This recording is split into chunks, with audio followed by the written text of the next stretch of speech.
आदरणीय शिक्षकगण एवं मेरे प्यारे बच्चों, सुप्रभात। आप सभी को शिक्षक दिवस के अवसर पर हार्दिक शुभकामनाएं। प्यारे बच्चों, सर्वप्रथम दोनों हाथों से सलाम और दिल से प्रणाम उन महान शिक्षक डॉक्टर सर्वपल्ली राधाकृष्णन जी के, जिनके जन्म दिवस 5 सितंबर को हम लोग शिक्षक दिवस के रूप में मनाते हैं।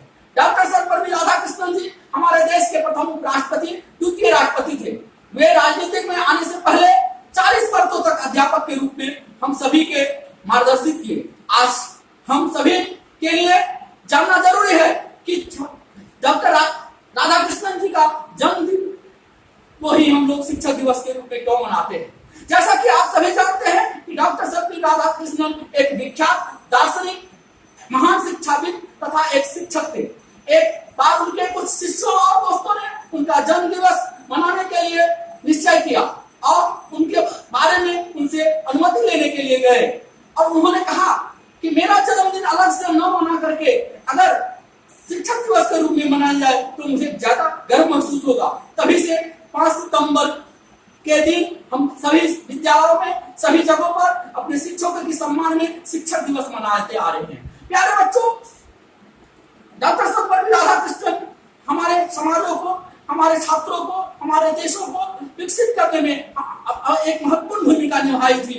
तभी इनके सम्मान में हम लोग शिक्षक दिवस मनाते रहते हैं। प्यारे बच्चों, शिक्षक दिवस ही एक ऐसा माध्यम है जो छोटे बच्चों को यह जानकारी देती है कि हमारे जीवन में शिक्षक का क्या भूमिका है। कहा भी गया है प्यारे बच्चों, गुरुरे ब्रह्मा गुरुरे विष्णु गुरुरे देवो महेश्वर गुरुरे साक्षात् ब्रह्म तस्मै श्री गुरुवे नमः। प्यारे बच्चों, गुरु को भी ब्रह्मा विष्णु महेश की संज्ञा उपाधि दी गई है, क्योंकि जीवन में ईश्वर के मार्ग तक पहुंचने की जो सही साधन है वह गुरु ही होते हैं। कहा भी गया है, अखंड मंडला कारणम व्यापतनेन चराचरम अखंड मंडला कारणम व्यापतनेन चराचरम तत्पदं श्रीदर्शिता तस्मै श्री गुरुवे नमः। गुरु गोविंद दोनों खरे, गुरु गोविंद दोनों खरे, काके लागू पान बलिहारी गुरु आपने गोविंद दियो बताए। तो प्यारे बच्चों, कहते छात्र कि अगर गुरु और गोविंद दोनों खरे तो काके लागू पाए। कबीरदास जी बहुत ही सुंदर ढंग से पंक्ति को लिखे हैं, गुरु गोविंद दोनों खरे काके लागू पाए बलिहारी गुरु आपने गोविंद दियो बताए। यदि भगवान और गुरु दोनों खड़े हैं तो किसे प्रणाम करने चाहिए? तो कवि के अनुसार कहते हैं कि पहले गुरु को प्रणाम करने चाहिए कि गुरु ही ऐसी माध्यम होती है जो हमके भगवान तक पहुंचने के लिए एक साधन है, माध्यम है। इसीलिए हम भगवान को पहले नहीं पहचानते, पहले गुरु को पहचानते हैं। इसीलिए भगवान से भी बढ़कर गुरु को माना गया है। इसीलिए हम लोग को क्या करना चाहिए? गुरु को भी पहले प्रणाम करना चाहिए। प्यारे बच्चों, सर्वप्रथम कहेंगे कि विद्या की जो धन है यह अमूल्य धन है और यह धन की प्राप्ति हमें कहां से मिलती है? हमारे गुरुओं से मिलती है। बच्चों, यह धन विष की बैरी गुरु अमृत की खान शीश दिए जो शरण मिले तो भी सस्ता जान। प्यारे बच्चों, गुरु अमृत के खान के समान है, जिनकी अमृत वाणी से विश्व रूपी वासनाएं नष्ट हो जाती है। इसीलिए प्यारे बच्चों, अगर सच्चा गुरु जीवन में मिल जाए तो अब शीश देने के बाद भी तो हमको समझना चाहिए सौदा सस्ता हुआ। इसीलिए बहुत ही सुंदर ढंग से कहा गया है, यह गुरु अमृत के खान शीश दिए तो शरण मिले तो भी सस्ता जाए। प्यारे बच्चों, हमारे जीवन में सब पहला जो शिक्षिका होती है वो हमारी माँ होती है। प्यारे बच्चों, उस माँ के पास भले ही कोई डिग्री हो न हो, लेकिन वह माँ सभी से अच्छा शिक्षक एवं बहुत ही सुंदर शिक्षिका होती है। सबसे पहला मुंह से निकला हुआ शब्द माँ, उसकी शब्द हम पहले किससे सीखते हैं? माँ से सीखते हैं। इसीलिए प्यारे बच्चों, जीवन में गुरु जो है, प्रथम गुरु हमारा कौन है? माँ है। और माँ ही एक ऐसी माध्यम होती है, साधन होती है जो हमें पहला शब्द माँ सिखाती है और छोटी छोटी शब्दों को सिखाकर जब हम हमारे 2-3 वर्ष का होते हैं तब हमें अब क्या करते हैं? अपने बच्चों को गुरु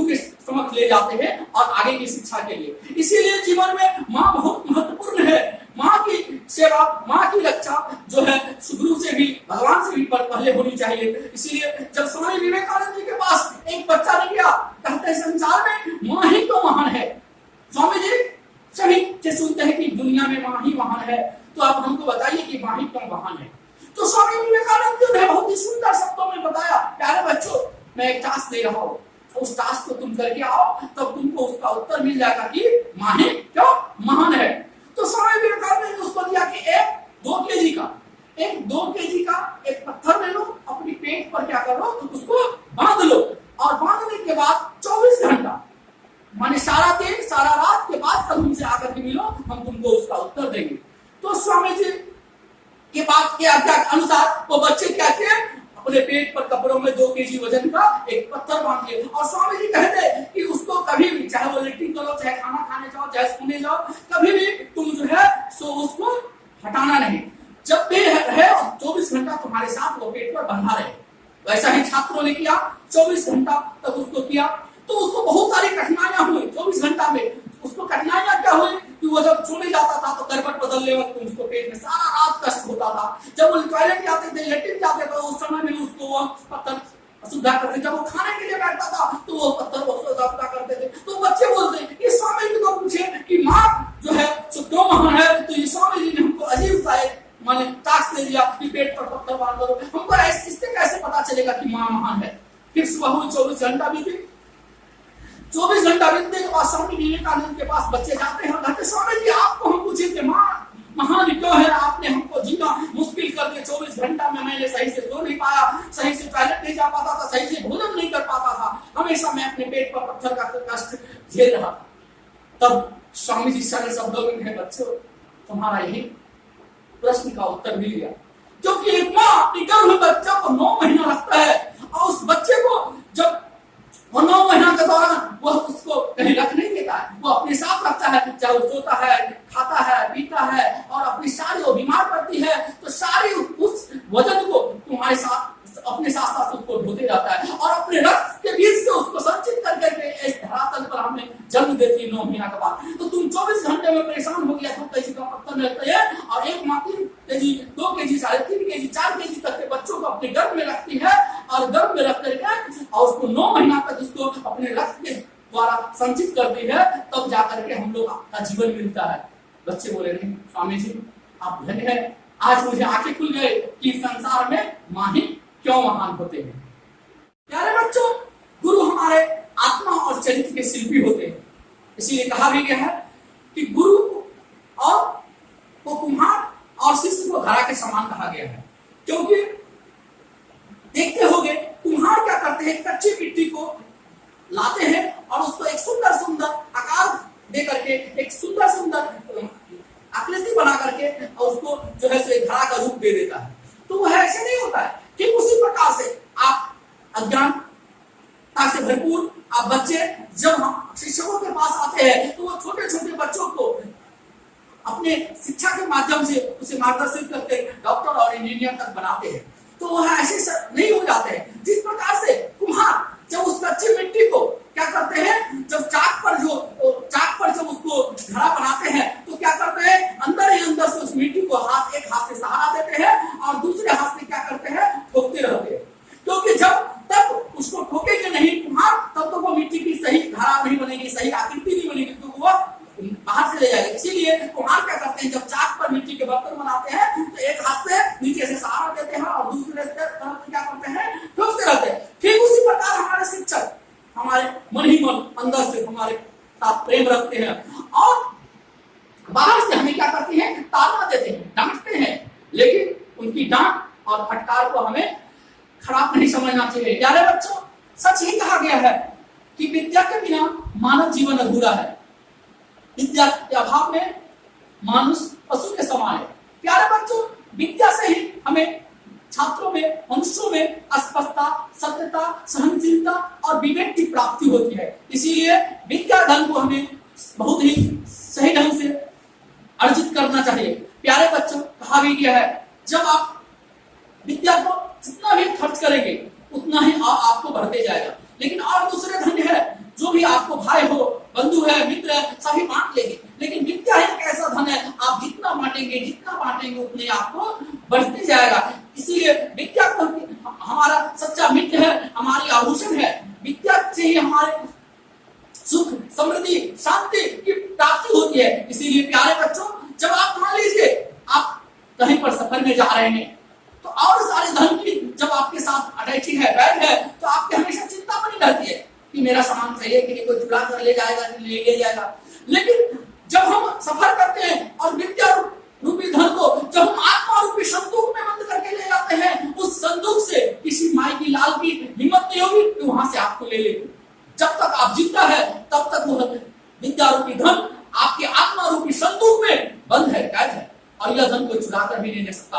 हमको इसीलिए ऐसे धन को अर्जन करना चाहिए। बाकी सोना, चांदी, हीरे जवाहरात जितने भी धन है वो धन चोर चुरा कर ले जा सकते हैं, तो बैग का खर्च करने पर वह कम होते जाएगा। लेकिन विद्या एक ऐसी धन है, इसीलिए यह जो है तो कोई चुरा कर नहीं ले जा सकता है। इसीलिए हमें जीवन में विद्या को अर्जन करना चाहिए, क्योंकि विद्या सर्वत्र पूजित है। कहा भी क्या, विद्वान सभी जगह पूजे जाते हैं, क्योंकि अगर हमारे पास विद्या रहेगी तो जीवन में हम सुखी, शांति, समृद्धि, सहनशीलता, सारे गुण से हम भरपूर रहेंगे और हमारा जीवन सफल रहेगा। बच्चों, सब प्रकार का शिक्षा का उद्देश्य चरित्र निर्माण होनी चाहिए। आज आप लोगों के लिए कुछ बिंदु देंगे, जिस बिंदु को आप फॉलो करके, अनुसरण करके अपने जीवन में आगे बढ़ सकते हैं और अपने जीवन को उत्कृष्ट बना सकते हैं। कुछ महत्वपूर्ण बिंदु, तो समय का सदुपयोग। प्यारे बच्चों, जो समय को समझ गया, समय को, वक्त को पहचान लिया, उसे वक्त बहुत सारी ऊंचाइयों पर पहुंचा देते हैं, और जो वक्त को नहीं समझा वह जहां के तहां रह जाते हैं। इसीलिए जीवन में समय पर सभी कामों को करना चाहिए, समय का उपयोग करना चाहिए। कबीरदास जी भी कहे हैं कि काल करो से आज करे, आज करो से अब, पल में परलय हो गई, बहुर करेगा कब। यानी जो कल करना है सो आज कीजिए, आज जो करना है सो अब कीजिए। इसीलिए छात्र जीवन में अपने कामों को कल, परसों, तरसों के ऊपर में डालना चाहिए। अपने जीवन में समय को महत्व देना चाहिए। दूसरा है अनुशासन। प्यारे बच्चों, जीवन में अनुशासन होना बहुत जरूरी होती है। अनुशासन का अर्थ शाब्दिक अर्थ होता है। प्यारे बच्चों, अनुशासन का शाब्दिक अर्थ होता है स्वयं पर शासन। जो आदमी अपने स्वयं पर शासन कर ले, अपनी सभी ज्ञान लोगों पर शासन कर ले, वो भी महान व्यक्ति बन सकता है। प्यारे बच्चों, उसके बाद है विनम्रता। विनम्रता भी हमारे जीवन में बहुत बड़ी आभूषण होती है। इसीलिए हमें विनम्र से पूर्णतापूर्वक अगर हम रहते हैं तो समाज में, परिवार में, देश में एक सम्मान पाते हैं। प्यारे बच्चों, इसीलिए कहा गया है कबीरदास के अनुसार कि मीठी वाणी बोलिए मन का पाख होय, मीठी वाणी बोलिए मन का पाख होय, और को शीतल करे आप हूँ शीतल हो। जब आप मीठी वाणी बोलिएगा, जब आप मीठा मीठा बोलिएगा, प्रेम पूर्वक बोलिएगा, तो लोगों को प्रिय लगेगा और सभी लोग आपको स्नेह करेंगे, प्रेम करेंगे। और मुख की भाषा, मुख की विनम्रता ही बहुत बड़ी आभूषण होती है प्यारे बच्चों। इसीलिए आप जब कहीं सफर करें तो आपकी वाणी से ही अपने दोस्तों को, छात्रों को, समाजों को आप अपने ओर आकर्षित कर सकते हैं। यह गुण को भी आप ध्यान में रखेंगे कि हमेशा क्या करना चाहिए, मीठी वाणी को बोलना चाहिए। तो मीठी वाणी से हम एक बार आपको एक कहानी बताते हैं। वाणी में कितनी ताकत होती है, विनम्रता में कितनी ताकत होती है। एक बार एक राजा जंगल में शिकार करने गए, कुछ मंत्रियों के साथ घोड़े पर सवार होकर के जा रहे थे, और उस राजा को प्यास लगी जंगल में। तो राजा ने अपने मंत्रियों को कहा कि मुझे बहुत जोरों से प्यास लगी है, तुम कुछ पानी की व्यवस्था करो।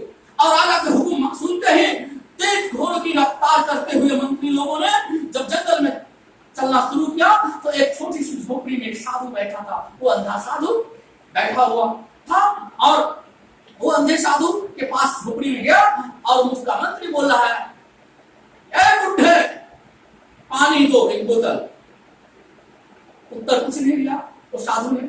फिर दूसरी बोला, बुढ़े तुम्हें सुनाई नहीं देता है, मैं तुमसे पानी मांग रहा हूं, हमारे राजा को प्यास लगा है, पानी दो। फिर उसने कुछ उत्तर नहीं दिया। फिर जोर से चिल्लाते हुए, धक्का करते हुए राजा उस बूढ़े से बोला, अरे बूढ़े तुमको सुनाई नहीं दे रहे हैं, जिस राज्य में तुम रहते हो, जिस उस राज्य के राजा प्यासे हैं, तुम पानी ला कर दो। बोले, फिर भी वो साधु बोले, मैं पानी नहीं दे सकता हूँ, जाओ अपने राजा से कहो कि आपके राज्य में जो साधु बैठा है वो अंधे, वो पानी नहीं दे रहा। वैसा ही सुनते ही मंत्री लोगों ने गुस्सा होते हुए उस राजा के पास गया और राजा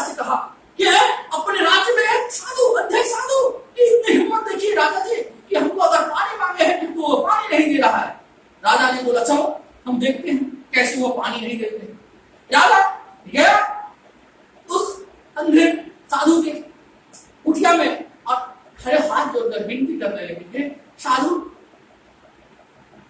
आपसे मेरा विनती है, मैं बहुत प्यासा हूं, मुझे पानी दीजिए, मेरे प्राणों को रक्षा कीजिए।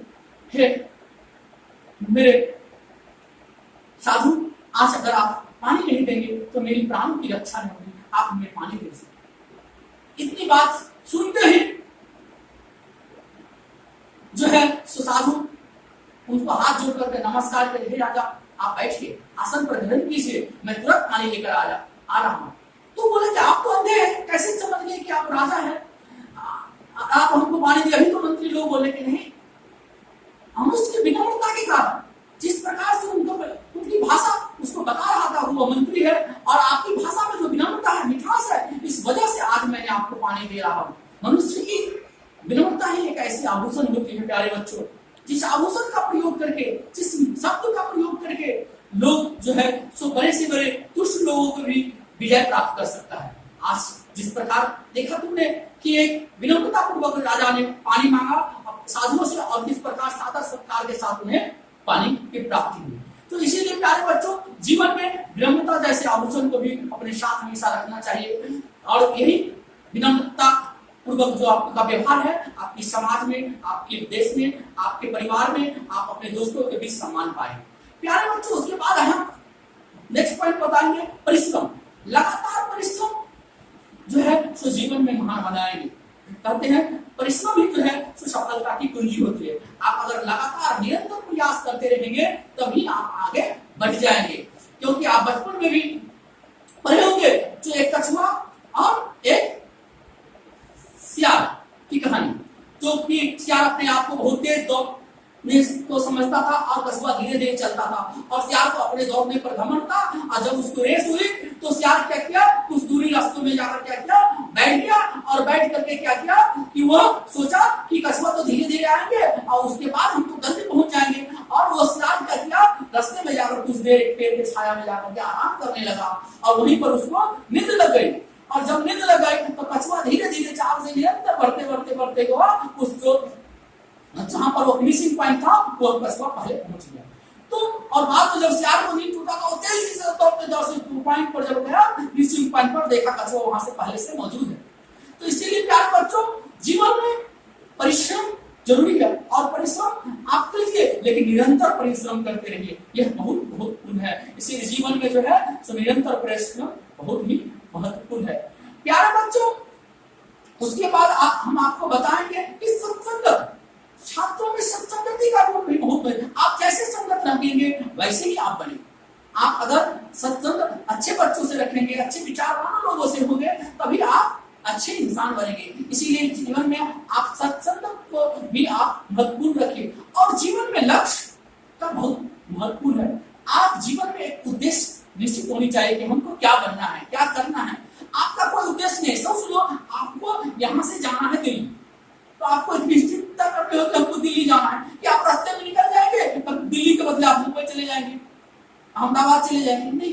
उसी तरह जीवन का जो लक्ष्य होनी चाहिए कि हमको क्या करना है। हमको पढ़ लिख करके डॉक्टर बनना है, ना इंजीनियर बनना है, ना हमको समाज सेवा करना है, ना हमको देश की प्रधानमंत्री बनना। और अपने लक्ष्य पर जब आप निरंतर प्रयास करते रहेंगे तभी आप जीवन में क्या करेंगे, आगे बढ़ेंगे। इसीलिए प्यारे बच्चों, और जब जीवन में आप आगे बढ़ेंगे तो बहुत सारे लोग निंदा भी करेंगे, आपकी आलोचना भी करेंगे, उसके लिए आपको डरना नहीं। इसीलिए कबीरदास जी कहते हैं, निंदक नियरे राखिए आंगन कुटी छवाए, निंदक नियरे राखिए आंगन कुटी छवाए, बिन साबुन बिन पानी साबुन बिना निर्मल कहे सहाय। कबीरदास के अनुसार कहते हैं कि निंदा करने वाले, आलोचना करने वाले को आप आंगन में, कुटिया में उसको सामने देकर के रखिए, उसको बिस्तर देकर रखिए, ताकि वो आलोचना करने वाला ही एक ऐसा माध्यम होता है जब आपको हमेशा आपकी गलतियों को टोकते हैं और अपने आप क्या कीजिए, गलतियों को सुधार करके आप आगे बढ़िए।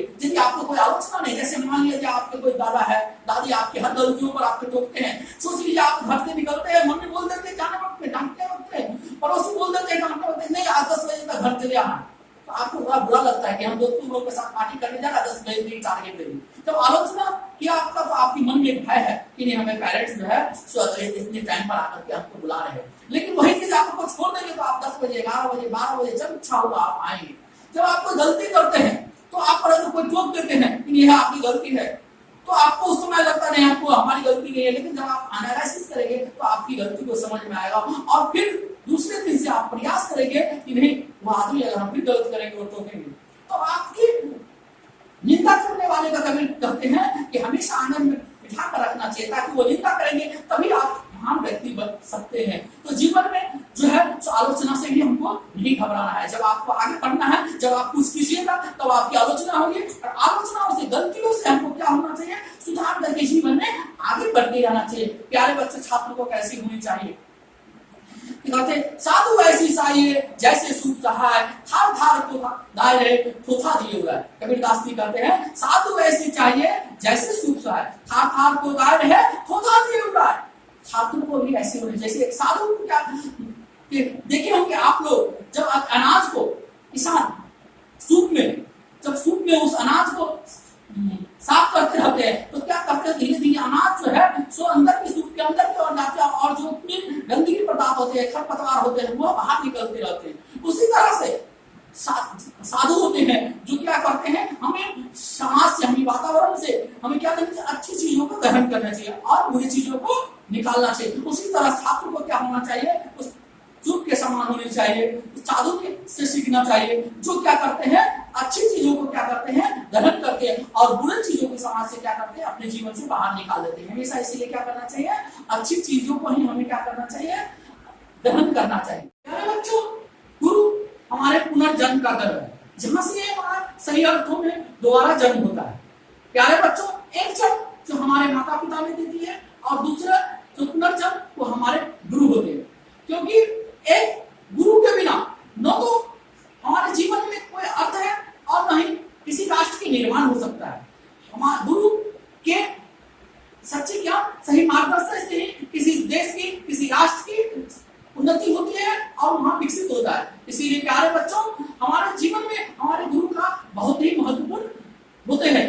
प्यारे बच्चों, चाहे वो एक डॉक्टर हो, इंजीनियर हो, चाहे भारत के प्रधानमंत्री ही क्यों न हो, चाहे हमारे भारत के राष्ट्रपति क्यों न हो, वह जब ऊंचे आसन पर बैठते हैं तो उसके जगत में उसके संसार में उसके नाम होते हैं, उसके आसन पर उसके गुरु भी बैठते हैं। लेकिन यह भी कहना सकते हैं कि बिना गुरु के इस आसन पर कोई भी व्यक्ति नहीं बैठ सकता है, क्योंकि गुरु ही एक ऐसी माध्यम होते हैं जो अपने छात्रों को अपने उस ऊंचाइयों तक पहुंचाने के लिए दिन रात परिश्रम करते हैं और उस ऊंचाइयों तक हम पहुंचते हैं। तो बिना गुरु के हम जो है सो हमारा जीवन जो है सो निरर्थक है। इसीलिए हम लोगों को गुरु के महत्व को समझना चाहिए, अपने गुरु को आदर करना चाहिए। प्यारे बच्चों, चाहे वो महंगी से महंगी गाड़ी क्यों नहीं हो, जब उसकी एक सही चालक नहीं हो तो वो बेकार है। मान लो एक ऑडी कार खरीद लो, 2 करोड़ उसकी कीमत है, लेकिन उसको एक चलाने वाले नहीं हो, ड्राइवर नहीं हो, तो वो कार बेकार है। ठीक उसी प्रकार से हमारे जीवन में तभी सार्थक है, तभी मूल्यवान है जब हमारा एक सही गुरु मिले और जब सही मार्गदर्शन से हमारा जीवन हम आगे बढ़ सकते हैं और हम जीवन में ऊंचाइयों को पा सकते हैं और समाज में राष्ट्र में आज हम जो सम्मान पाएंगे वो गुरु के बदौलत होते हैं। इसीलिए हमारा जीवन में गुरु का स्थान जो है जो ब्रह्मा विष्णु महेश से जो कहा गया है वह सत्य कहा गया है। इसीलिए जीवन में गुरु के महत्व को समझो। क्योंकि प्यारे बच्चों, यह दिवस ये एक ऐसा दिवस है जिस अवसर पर हम अपने गुरुओं के साथ प्रेम पूर्वक मिलते हैं, उठते हैं, बैठते हैं और खास करके छोटे बच्चों के लिए इस गुरु के महत्व को जानने की जो वर्ष भर में एक दिन आता है, गुरुओं के बारे में समझने की आती है, तो वह दिन होती है 5 सितंबर के दिन। उन महान आत्मा महान शिल्पी के विचारों को मैं आज नमन करता हूँ जिन्होंने ऐसे विचार रखे और अपने जन्मदिन को इस दिवस के रूप में, शिक्षक दिवस के रूप में मनाने के लिए सभी को प्रेरित किए और आगे बढ़ने के लिए बोले। आज वही एक माध्यम है, शिक्षक दिवस एक माध्यम है जब एक छात्र और एक शिक्षक के बीच संबंध को स्थापित करते हैं। प्यारे बच्चों, गुरु हमारे जीवन में छात्रों को पहचान करके उसके गुण के अनुसार उन्हें मार्गदर्शित करते हैं, आगे बढ़ाने का काम करते हैं। तो मैं एक कहानी आपको बताता हूं कि एक गुब्बारे वाले जब मेला में उसकी गुब्बारे की बिक्री कम हो जाती है तो वह क्या करते हैं, लाल पीले हरे नीले रंग के गुब्बारे को आसमान में उड़ाते रहते हैं। तो एक छोटे से नन्हे बालक उसके पास जाता है और कहता है कि गुब्बारे वाले अंकल, आप तो लाल पीले हरे रंग के गुब्बारे को आकाश में उड़ा रहे हैं और काले रंग के गुब्बारे को नहीं, तो क्या काले रंग को गुब्बारे को भी उड़ाने से वो आकाश में उड़ेंगे? तो गुब्बारे वाले ने बहुत ही विनम्रता से उस बच्चों को बताया कि प्यारे बच्चों, यह जो गुब्बारे लाल पीले हरे हैं वह अपनी क्षमता से नहीं बल्कि उसके अंदर जो हवा भरी है उस क्षमताओं के कारण जो है सो आकाश में उड़ रहे हैं। अगर हम काले गुब्बारे में भी हवा भरेंगे तो वह भी आकाश में उड़ेंगे, क्योंकि वह हवा के कारण, हवा के गुण के कारण वह आकाश में। उसी तरह से हमारे जीवन में शिक्षक का महत्व है कि शिक्षक जो हमारे अंदर के जो गुण को विकसित करते हैं उस गुण के माध्यम से लोग डॉक्टर, इंजीनियर, कलेक्टर और जीवन में आगे बढ़ते हैं और जीवन की उन ऊंचाइयों पर पहुंचते हैं, उन बुलंदियों पर पहुंचते हैं जहां पर आज हमारे देश के प्रधानमंत्री, राष्ट्रपति से लेकर के हमारे देश की वैज्ञानिक, हमारे देश की समाज की सेवा करते हैं। उसके अभाव के बिना हम कभी सफल नहीं होते हैं। आज क्रिकेट की जगत के भगवान कहे जाने वाले सचिन तेंदुलकर, क्रिकेट के भगवान कहे जाने वाले सचिन तेंदुलकर की गुरु का नाम आज हम लोग बहुत से लोग नहीं जानते, लेकिन उनके शिष्यों का नाम जानते, पूरी दुनिया जानते और उसके भगवान के नाम से जानते। लेकिन यह भी सत्य है कि अगर उनके गुरु के जीवन में योगदान नहीं होता तो वह उतने महान नहीं बन पाते। और गुरु उनके जो सचिन तेंदुलकर के जो गुरु थे वो थे रमाकांत अचरेकर। क्यों? आप सभी जानते हैं कि रमाकांत अचरेकर की दुनिया में नाम नहीं हुई, नाम हुई सचिन तेंदुलकर के। लेकिन जब सचिन तेंदुलकर संन्यास लेने के लिए, क्रिकेट जगत से संन्यास लेने के लिए गए, तो मैं सचिन तेंदुलकर को भी बहुत बहुत धन्यवाद देता हूं जिन्होंने अपने गुरु के सम्मान के लिए, उनके गुरु बूढ़े हो चुके थे, वो उतने नहीं फिर पाते थे और वह स्टेडियम के जो थे उसमें सीढ़ियों को पार करके उस स्टेडियम में नहीं चढ़ पाते, तो उसके लिए एक एस्केलेटर बनाया गया ताकि उस गुरु वहां पर मैदान में खेलने के लिए पहुंचे, खेल देखने के लिए पहुंचे। तो सचिन तेंदुलकर की भावना और गुरु अचरेकर के द्वारा शिक्षा को प्राप्त करके सचिन तेंदुलकर के क्रिकेट जगत में भगवान कहलाए। और एक दिन जब वो संन्यास के दौरान जब मैच दिया गया सचिन तेंदुलकर के, तो वो अपने गुरु से कहते हैं उस दिन कि आज तक मैंने आपसे कहा कि मैं आज बेस्ट खेला हूं, आज तक भी आपने नहीं कहा कि मुझे बेस्ट खेलते हैं।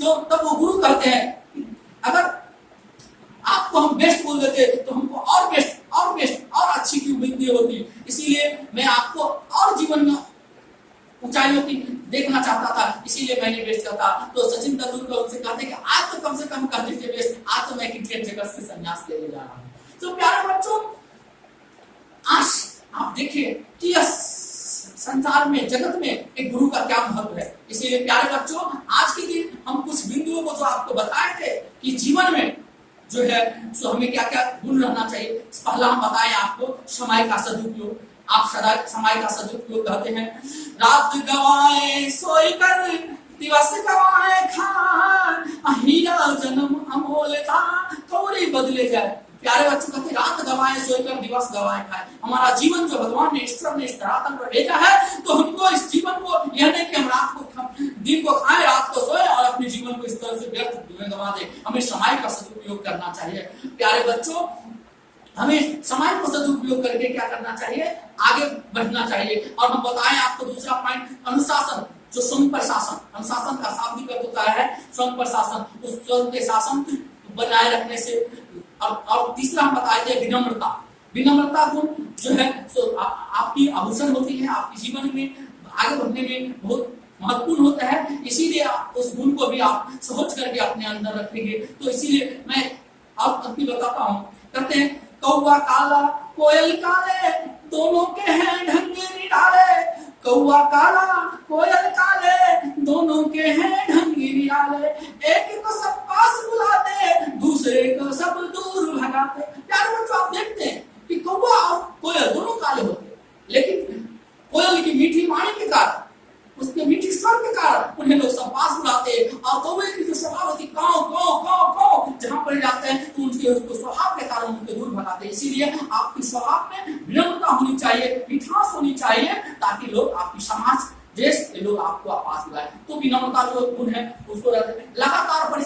निरंतर जीवन में अगर सफलता प्राप्त करना है तो निरंतर परिश्रम करना और सत्संगत।